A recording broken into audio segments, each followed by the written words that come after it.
છેલ્લા લાંબા સમયથી ફરાર રહેલો મુખ્ય આરોપી ચિરાગ ગોટીને કોર્ટમાં શરણાગતિ બાદ પોલીસે ધરપકડ કરી છે. પોલીસ તપાસમાં ખુલ્યું છે કે ચિરાગ ગોટી અને તેના ભાઈ નિરાંત ગોટીએ ધંધાકીય અદાવતમાં ઓઇલ વેપારી અલ્પેશ મિયાણીને ખોટા ડ્રગ્સ કેસમાં ફસાવ્યો હતો. સિંગણપુર પોલીસે વરિયાવ બ્રિજ પરથી બીવાયડી કારમાંથી એમડી ડ્રગ્સ ઝડપી પાડ્યા હતા, પરંતુ બાદની તપાસમાં અલ્પેશ મિયાણી નિર્દોષ હોવાનું સામે આવ્યું છે. ચિરાગ ગોટી પર અનેક લોકોને ધમકી આપવાનો અને રૂપિયા દબાવી રાખવાનો આરોપ છે. જિગ્નેશ વ્યાસ પાસેથી 23 કરોડ રૂપિયા દબાવી રાખી રિવોલ્વર બતાવી જાનથી મારી નાખવાની ધમકી આપતો હોવાનો પણ આરોપ છે. પોલીસ સમગ્ર મામલાની વધુ તપાસ કરી રહી છે. મારું નામ કિશોર ઘનશ્યામભાઈ મિયાણી અને મારા ભાઈને ચિરાગ ગોટીએ એનડીપીએસ કેસમાં ખોટી રીતે ફસાયો અને પછી જેલમાં હતો. પછી પોલીસ તપાસ કરતાં તપાસમાં એવું આવ્યું કે ચિરાગ ગોટીએ એને પ્લાન કર્યું હતું. પછી એના ભાઈને જ્યારે એરેસ્ટ કર્યો 7 તારીખે, એટલે પ્રેસ નોટ આવી હતી પોલીસની. એટલે પ્રેસ નોટ મેં સોશિયલ મીડિયામાં મૂકી અને પ્રેસ નોટ જેવી સોશિયલ મીડિયામાં મૂકી તો ચિરાગ ગોટીએ ગાળું અનાપ શનાપ ગાળું દીધી અને જાનથી મારી નાખવાની ધમકી આપી. તારા પપ્પા બૈરા છોકરાને મમ્મીને બધાને કહી દેજે, રોવા માટે તૈયાર રહે, આખી જિંદગી હું જેલ કરીશ પણ તને મૂકીશ નહીં ને એવી રીતની બધી ધમકી આપી. અને પછી હું જેવી ધમકી આવી સ્ક્રીનશોટને બધા ફોટા લઈ હું સિંગણપુર પોલીસ સ્ટેશને ગયો અને કીધું આવી રીતે મને આવી રીતે મારી છે. એટલે એને એફઆઈઆર દાખલ કરી અને ભાઈ હાજર છો ને એટલે કંઈક 70 વોરંટ અત્યારે નીકળ્યું છે. હું જિગ્નેશ વ્યાસ, હું ડાયમંડના ધંધા સાથે થોડા સમય પહેલાં સંકળાયેલો હતો.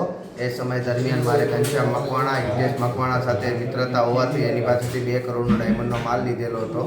એમાં કંઈક 70 લાખ રૂપિયા ચૂકવીને 1 કરોડ 14 લાખ ચૂકવવાના હતા. એ સમય દરમિયાન મેં એમને સિક્યુરિટી પેટે પ્લોટ આપેલા હતા. એ પ્લોટમાંથી ચિરાગ ગોટી એન્ટર થઈ અને કબજો કરી અને મારીને બીજા પ્લોટો લખાવી અને ઉપરથી બીજા 1 કરોડ 14 લાખ રૂપિયા લઈ અને મને અનચનપ ગાળો અને મારીને એની સાથે મળેલો યુવરાજ જાદવ કરીને એડવોકેટ છે, એ બી એની સાથે મળેલો જ હતો એ સમયમાં મારી પ્રોપર્ટી પડાવવા માટે.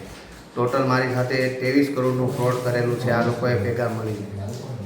જી, સિંગણપુર પોલીસ સ્ટેશનમાં એક 2025માં 205/2025 એનડીપીએસ એક્ટ મુજબ ગુનો દાખલ થયેલ, જે ગુનો તારીખ 18/3/2025ના રોજ દાખલ થયેલ, જેમાં અલ્પેશ મિયાણી નામના ઈસમ પાસેથી પોતાની કારમાંથી 78 ગ્રામનું ડ્રગ્સ મળી આવેલ, જે સિંગણપુર પોલીસે ગુનાના કામે કબજે કરેલ.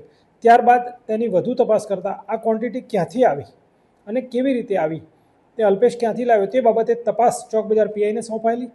ચોક બજાર પીઆઈ 1 મહિનો તપાસ કર્યા બાદ અરજદાર સામેવાળા તરફથી રજૂઆત થતાં સદર તપાસ એસઓજી શાખામાં સોંપાયેલી, જે તપાસ ટીબી પંડ્યાનાઓએ કરેલી.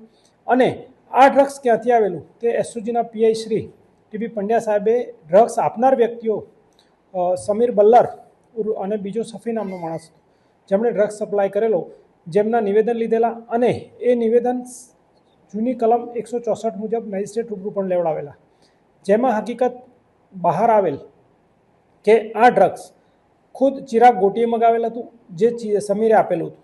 અને આ ડ્રગ્સ ચિરાગે પોતાના ભાઈના માધ્યમથી અલ્પેશ મિયાણીની ગાડીમાં એ લોકો 18 તારીખે જ્યારે છેલ્લો હિસાબ કરવા ગયા ત્યારે સીટની નીચેના ભાગેથી મૂકવામાં આવેલું, જે પોલીસને રેડ દરમિયાન મળી આવેલું.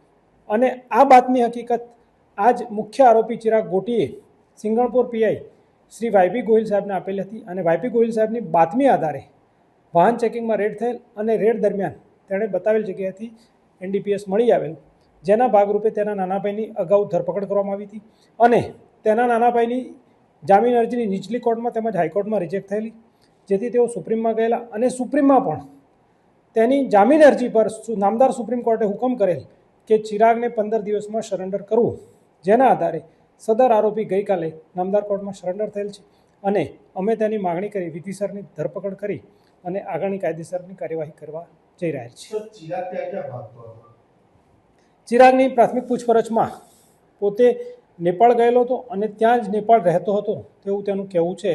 અને હકીકતમાં 2-3 જગ્યાએ મેં તપાસ કરી તો એ મળી આવેલ નહોતો, પરંતુ નેપાળમાં ક્યાં રહેતો હતો અને શું રહેતો હતો તે પુરાવા મેળવવાના બાકી છે.